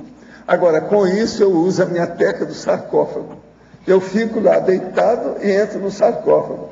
Eu durmo em segundos.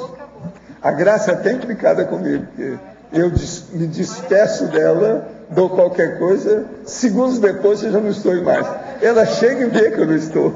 Ela já me conhece, sabe o que é? Então, veja, estudo é técnica que a pessoa tem que adaptar de acordo com o processo de saúde dela. Então, isso é sério. Só para falar do travesseiro, o travesseiro, para uma pessoa que... É que nem assim, ó, eu acho interessante isso que o professor Val está falando. Não, ainda tem outra coisa. Eu uso, às vezes, 4 travesseiros. Nossa. 2 para minha cabeça, um que fica debaixo das minhas pernas, porque se eu virar do lado direito, eu apoio, porque aí eu fico perfeito com as pernas, tudo arrumado.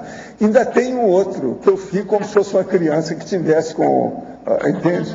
Com um negócio que é assim, meus braços ficam adequados. Então, um travesseiro para as pernas, outro para os braços. E quase sempre eu ponho 2 quando eu preciso, dependendo da posição, entende? Para o pescoço, devido ao problema da coluna. Agora, isso não me dá problemas. Agora, eu uso 4, quase sempre, 4 travesseiros.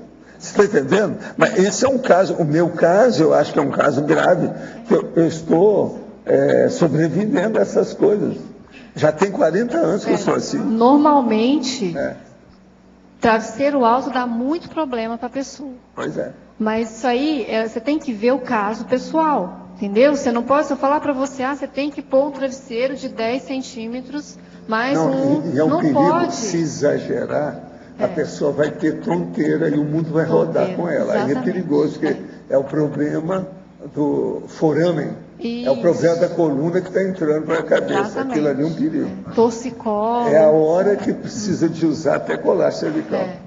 Então, assim, tem que fazer teste, tem que ter paciência para você achar aquele adequado para o seu caso. Em geral, alinhamento, se for decúbito dorsal, deixar alinhado, entende? O ombro com a orelha, para você não ficar muito assim. Se você ficar com a cabeça muito flexionada, você tem esse problema aí de artéria que o professor Waldo comentou, entende? Mas e o material? Tem algum mais aconselhado? Ou não? Não tem nada assim, você vai ter que ver o seu gosto. Pena de ganso, hoje em dia tem N tipos de materiais, né? Aqueles da NASA, espuma, né? Alguns muito tóxicos, inclusive, né? Dezenas de anos eu viajei, vocês sabem. Eu chegava no hotel, adivinha o que eu pedi em primeiro lugar? Travesseiro. Manda trazer mais 3 travesseiros aí, aqui na suíte e tal. Isso era a primeira conversa minha. Tem gente Porque que geralmente carrega, o né, hotel o não tem todo o travesseiro. travesseiro que precisa. Agora, tem determinada suíte que às vezes eles guardam um monte de travesseiro dentro do wardrobe, né, do armário, aquele negócio todo, armário de roupa, aquelas coisas todas, o closet. Mas isso é raro. Então, a primeira coisa que eu fazia foi assim, eu quero mais tantos travesseiros. Eles traziam. Os caras, então, às vezes olhavam para mim assim, e falavam assim, esquisito esse cara com esse travesseiro. O que esse cara faz? Tudo isso eu já vi, fora do Brasil, todo lado. É terrível isso aí. Quando me encontro numa situação de oportunidade de assistência, como descobrir o que a pessoa mais precisa? Qual é a lógica que o senhor usa para mapear o que a pessoa tem? E que técnicas ou cursos ela pode fazer para melhorar? Aí, aqui é que está o X, né? Para a gente assistir os outros. Eu tenho que falar, claro, o que é que eu uso. O que eu uso é a vidência, a clarividência, para ver a parapsicosfera da pessoa e ver a partir disso o que a gente pode fazer para ajudar. Depois, eu escuto a pessoa naquilo que ela tem. Agora, ali eu vejo se tem amparador junto com o assunto, escuto o meu amparador, vejo se tem assédio, a gente vê o que faz. Enfim, você pode, desde conversar com a pessoa, ver essa parapsicosfera, usar até o arco voltaico crânio-chacral. Aí você pode entrar mais profundamente na intimidade do processo da pessoa. Agora, eu vejo que com o tempo você vai ter muita inspiração para fazer, dependendo do local, a hora, a pessoa, como é que é, as palavras que você vai usar para falar. Isso com o tempo você vai adquirindo muito know-how.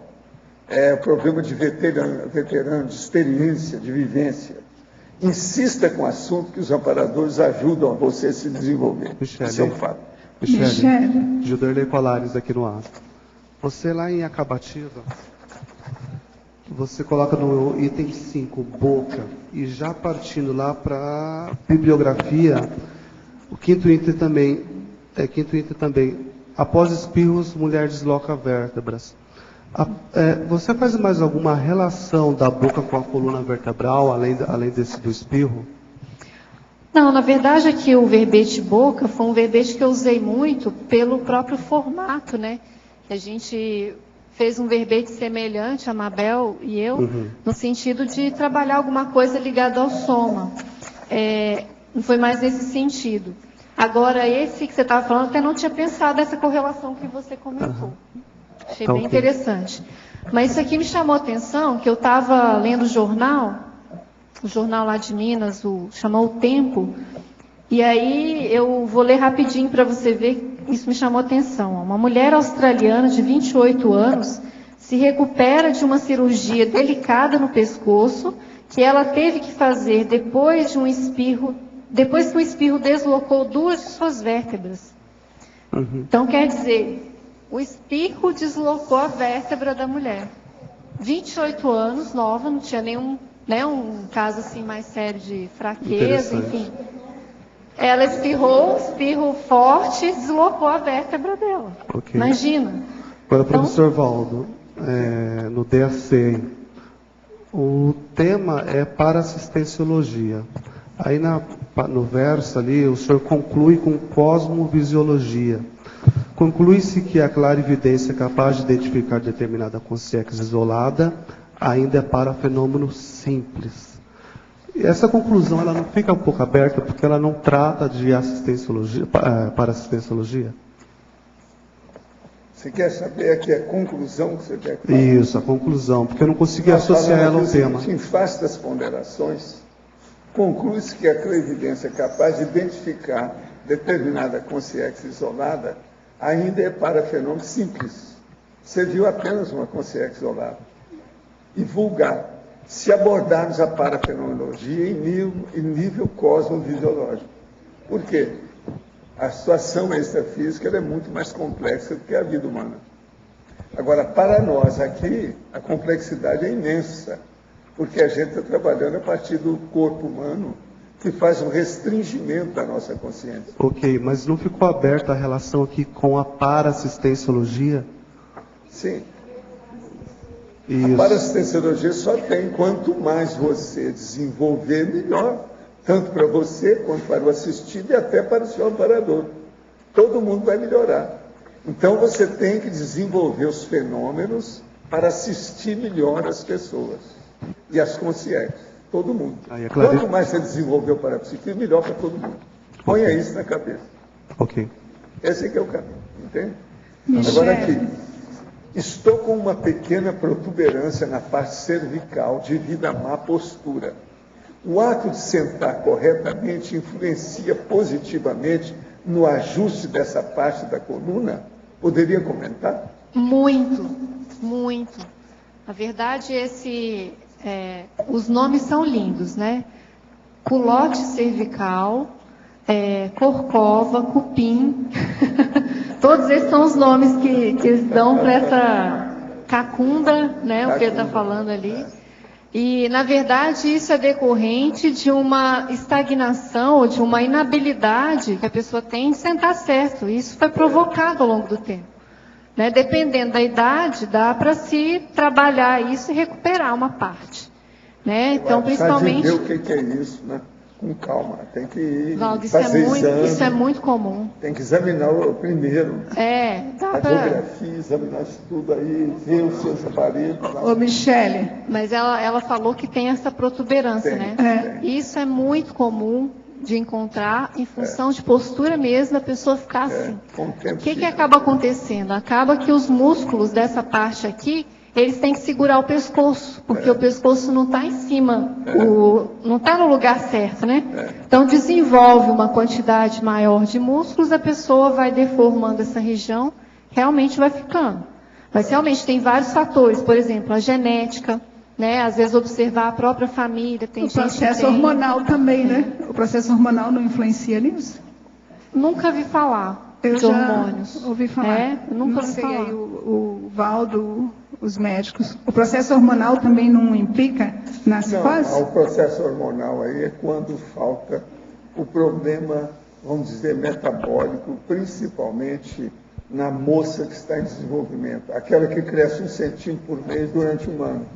E ela então não se preparou para aquilo, a mãe não falou nem nada, e ela às vezes muito magra começa a emborcar. Aí dá a chifose, esse negócio todo. Isso aí acontece. Agora, tudo em parte é falta de educação. É isso mesmo. O problema de educação é seríssimo nisso. Cresce rápido demais. Né? Alô, Michele, aqui no ar, aqui em cima. Não dá. Desculpa, você... Vai ter que apresentar de novo, Michele. Não está dando para responder. Vai lá. Eu vi aqui no Neosinapsologia, você coloca, não sei se você já comentou sobre isso, as neosinapses do autocuidado, minimizando a incidência das dores nas costas, né? Uhum. E eu pensei também a importância da questão da neosinapse, da autopercepção da pessoa em relação ao soma, né? Uhum. Que eu acho que é muito comum as pessoas que têm dores não perceberem o corpo e o limite do corpo, né? E isso agrava até a questão das dores. Então, se você pudesse comentar um pouquinho sobre isso. Você comentou da questão da própria percepção, né? Isso. Eu comentei isso aqui em vários lugares, mais de um eu me lembro sobre a autopercepção e a autochecagem diária, né, da coluna. Isso é bem importante mesmo, e realmente falta essa iniciativa, né? E isso faz total diferença em relação ao desenvolvimento de dores. Você pega os problemas muito antes deles se instalarem efetivamente e de dar um problema mais sério, né? Sim, até aqui no antagonismologia, né, você coloca antagonismo, dor associada a sofrimento e dor associada ao indicador de algo não vai bem, né? Isso, que eu acho que tem a ver também muito com isso, né? É bem importante. Porque geralmente, principalmente nos casos de dor crônica, a pessoa tem a dor e aquilo deixa de ser um processo só mecânico e passa a ser um motivo de sofrimento da vida da pessoa. Isso. E às vezes isso impede ela de tomar atitude, né? Porque se você enxerga aquele problema como um peso, né, que você tem que carregar para o resto da vida, aquilo se torna algo muito difícil, muito penoso, né? Então, se você parte do pressuposto que aquilo indica que tem algo errado, já há uma atitude naquilo, né? Já há uma ação em prol de melhorar, ou de achar uma solução, ou chegar no melhor possível, né, naquele caso. Sim, pode ser até um motivador de recim, né? Muitas vezes para a consciência, né? Claro, exatamente. Michele, oi. Eu queria que você falasse sobre o que você acha do balé. Porque desde pequena eu faço balé, por causa disso eu desenvolvi a lordose muito acentuada. Na época eu não sentia nada, mas assim que eu parei de fazer balé, eu comecei a sentir muita dor na lordose. Tive que fazer muitas sessões de RPG para parar de ter. Olha, eu já vi alguns casos de balé interferir principalmente nos pés, né? Nos pés da pessoa em função daquela postura de ponta, né? A lombar, se você começou a sentir dor depois, desconfie se não é falta de exercício. Observa isso, entende? Tem que fazer avaliação também, olhar, ver se faz algum exame. Mas se fazer balé desenvolve uma postura ruim na criança? Não necessariamente. Não necessariamente. Pelo contrário, eu já vi pessoas que desenvolvem uma melhor consciência corporal, entendeu? Melhor atitude postural em função dos estímulos, né, que o balé faz. Mas vale a pena investigar, entendeu? Às vezes está faltando algum detalhe a mais aí para a gente saber. Michele, página 2, fatologia, a 7ª linha de baixo para cima, você fala das dores interferindo no tempo de estudo. Eu queria que você desse algumas orientações de como ajustar a cadeira de estudo em relação à mesa. Para quem está estudando, escrevendo, qual é a altura ideal da mesa em relação à cadeira? Olha, tem uma indicação que é fácil de você recordar, que é 90, 90, 90 para tudo. Tá? Então é o quê? 90 nos pés, né? 90 aqui nos joelhos, aqui do quadril para a coluna também 90 graus.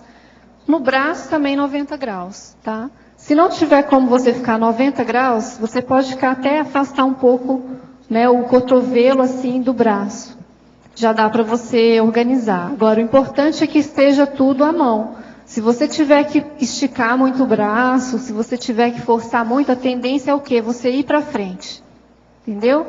Então, trazer os materiais, organizar o seu workstation, né, para você ficar o mais próximo possível e não ter que fazer esse movimento aqui. Porque isso aqui é que vai, daqui a pouco você concentra no trabalho, você não percebe mais o corpo, entende?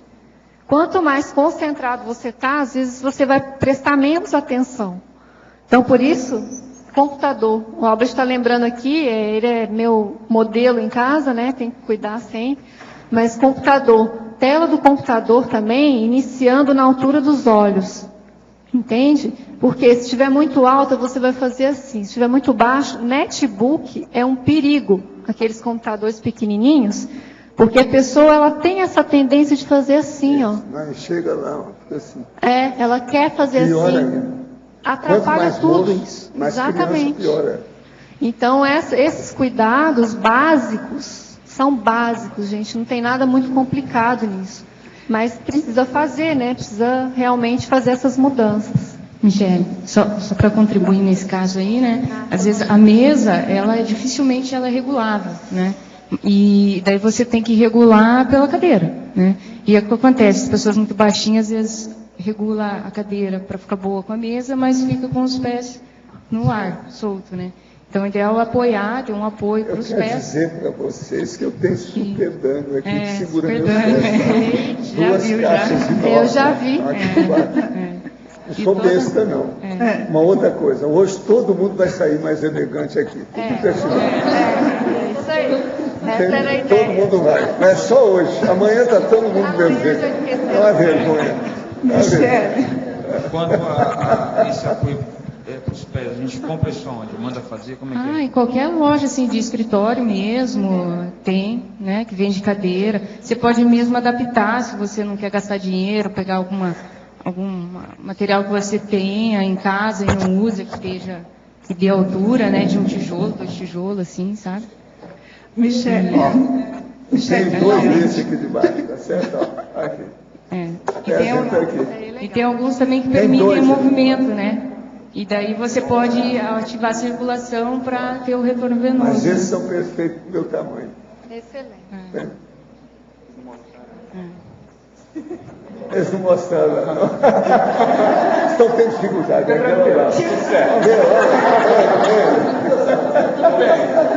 Como é que é? Vai ou não vai aí?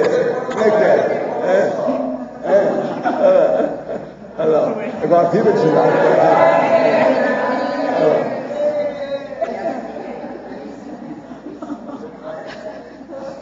Tem até uma teia de areia.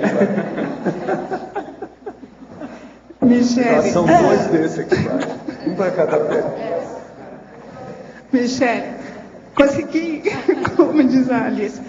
Por falar em Alice, qual a idade ideal para aprender o balé, para a criança aprender o balé? Por causa das articulações do tornozelo. Hoje em dia, antigamente eram 4 anos, a partir de 4 anos. E hoje?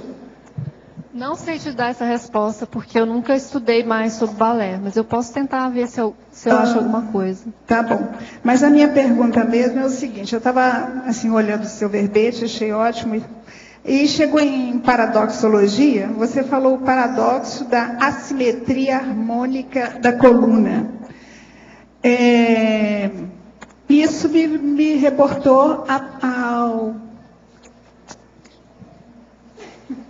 força presencial. Você fez algum estudo sobre a força presencial e a postura da coluna? O tanto que o trabalho energético faz com que você acabe... Tem até um momento que eu cito aqui no verbete, agora eu não vou saber precisar onde, que eu falo de uma observação que eu fiz, uma observação empírica, eu nunca pesquisei, mas eu já observei, não sei se você já percebeu isso, quando as pessoas saem da mega euforização, elas saem bem mais arrumadas do ponto de vista da postura, entende? Das energias também. Está na interaciologia. Interação, postura física, mas tem um momento que eu falo da mega euforização. Eu passei por aqui na parafatologia, né? Isso eu já observei também no CP2, já observei depois de trabalhos energéticos, que automaticamente parece que arruma a postura, sabe? Fica o negócio e fica natural, não parece que a pessoa está forçando para ficar daquele jeito. Não é atitude de arrogância. Exatamente. Então é interessante observar isso, porque trabalho energético interfere na postura. Então. Agora, muito bom o seu verbete. A gente espera mais quantos? Um monte. Agora, você precisa de arrumar o povo. Olha aí outro aspecto, além da coluna, que eu quero que tenha. A marcha, por exemplo, traz aí o próximo. Até amanhã, tá bom? Os nossos professores. Obrigado. Hoje tivemos 80 assinaturas no livro de presença, 20 perguntas presenciais e 24 perguntas online. Os recados de hoje são do João Paulo e a Nina Rosa sobre a jornada de conscienciometrologia, o Alexandre sobre a semana da Invexis e a Verônica sobre a viagem da IAC. Boa tarde a todos. Eu e o João Paulo estamos aqui para convidar vocês para a primeira jornada internacional de conscienciometrologia, que vai ocorrer dia 6, 7 e 8 de julho, iniciando agora na sexta-feira. Enfatizamos que nós temos aí o lançamento do conscienciograma em inglês, que vai ocorrer no domingo, depois da tertúlia, às 15 horas. E no domingo, depois da tertúlia, a jornada está aberta a todos para participarem desse lançamento e também participarem do projeto Adcons, que é o aumento das questões do conscienciograma e é um projeto superinstitucional. Além disso, nós vamos ter eventos pré e pós-jornada, que são os Consincobaia, que o João Paulo vai fazer o convite. Bom, amanhã vamos ter um Consincobaia, que vai ser o primeiro evento pré-jornada. Consincobaia nos mesmos moldes que a gente faz nos outros meses. Então são 10 vagas, já temos bastante inscritos. Quem tiver interesse pode fazer as inscrições no CAEC. Esse curso vai ser amanhã, a partir das 3 da tarde. Depois começa a jornada a partir do sábado, relembrando, tem início no sábado a jornada, sendo que sexta-feira, sendo que no domingo tem o lançamento às 15 horas do conscienciograma em inglês, aberto a todos que desejarem. E na segunda-feira, um outro Consincobaia, a partir das 3 horas da tarde também. Então, Consincobaia, quinta-feira e na segunda-feira, e nesse meio tempo vai ter a jornada e o lançamento do conscienciograma. Nós aguardamos todos vocês. Obrigado. Boa tarde a todos. Eu queria convidá-los a participar agora do dia 15 a 22 de julho da Semana da Invex, a 8ª semana, cujo tema vai ser o Maxi Planejamento. E um dos eventos especiais dessa semana vai ser um curso inédito com o professor Wagner e a professora Nancy, que vão estar aqui especialmente para isso. Eu vou passar aqui para a Verônica, voluntária da C. Esse curso, Atacadismo Assistencial Teático, Desafios e Oportunidades, vem a dar sequência a várias parcerias que a Sinvexis e a IAC vem fazendo através do tempo. E esse foi um curso solicitado pela Sinvexis para tratar esse tema, que é uma necessidade da CCCI como um todo, que é a questão da gente tentar ser mais atacadista no nosso processo de assistência. Alguns pontos interessantes que serão tratados nesse curso inédito, preparado especialmente pelos professores Wagner Alegretti e Nancy Trivelato, para ajudar na materialização do campus da Sinvexis são polikarma como prioridade cotidiana, universalismo na prática, efeitos holocármicos do poliglotismo, pensamento global e ação global, importância da cosmovisão para a identificação da linha mestre da Proexis, atacadismo na TARES, o binômio pesquisa para a pedagogia, e aceleração da conquista da desperticidade. Este é um curso que temos muito prazer de trazer aqui para o Brasil, com a presença dos professores Wagner Alegretti e Nancy Trivelato. Estamos muito contentes, desde o ponto de vista da IAC, de poder colaborar com a Sinvexis nesse sentido. E para as pessoas que não poderão comparecer a Foz do Iguaçu, que não moram em Foz do Iguaçu, esse curso estará disponível também online. Então, para fazer suas inscrições nesse curso e no Sinvexis em geral, por favor, entrem em contato com a Sinvexis, que é o e-mail cursos@sinvexis.org. E, dando continuidade às divulgações, eu vou ficar aqui porque nós hoje queremos divulgar um outro projeto que também vai colaborar com a materialização de um outro campus, desta vez o campus da IAC, na primeira Cognópolis fora do Brasil, na Europa. Teremos a viagem IAC 2012.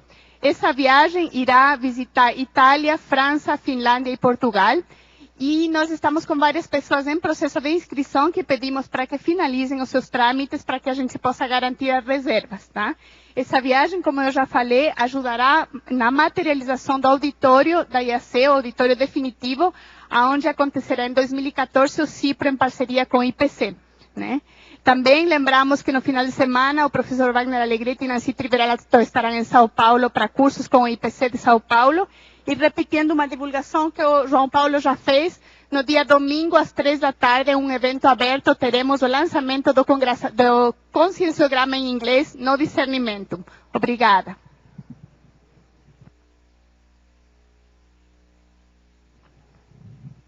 Para amanhã teremos o verbete Redes Parasociais de Interassistência. A especialidade é Interassistenciologia, de autoria da professora Malu Balona. Obrigado pela sua presença e até amanhã.